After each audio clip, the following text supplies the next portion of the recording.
পথ চলতে চলতে হঠাৎ দেখলাম ফুটপাতে এক মরা চিল। চমকে উঠলাম ওর করুণ বিভৎস মূর্তি দেখে। অনেক উঁচু থেকে যে এই পৃথিবীটাকে দেখেছে, লুণ্ঠনের অবাধ উপনিবেশ, যার সেন দৃষ্টিতে কেবল ছিল তীব্র লোভ আর ছো মারা দস্যু পবিত্রী, তাকে দেখলাম ফুটপাতে মুখ গুজে পড়ে। গম্বুজ শিখরে বাস করত এই চিল, নিজেকে জাহির করত সুতীক্ষ্ণ চিৎকারে। হালকা হাওয়ায় ডানা মেলে দিত আকাশের নীলে, অনেককে ছাড়িয়ে একক, পৃথিবী থেকে অনেক অনেক উঁচুতে। অনেকে আজ নিরাপদ, নিরাপদ ইঁদুর ছানারা আর খাদ্য হাতে ত্রস্ত পথচারী।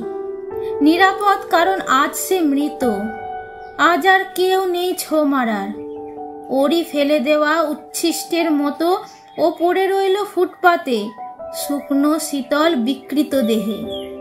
হাতে যাদের ছিল প্রাণ ধারণের খাদ্য, বুকের কাছে সযত্নে চেপে ধরা, তারা আজ এগিয়ে গেল নির্ভয়ে, নিষ্ঠুর বিদ্রূপের মতো পিছনে ফেলে আকাশচ্যুত এক উদ্ধত চিলকে।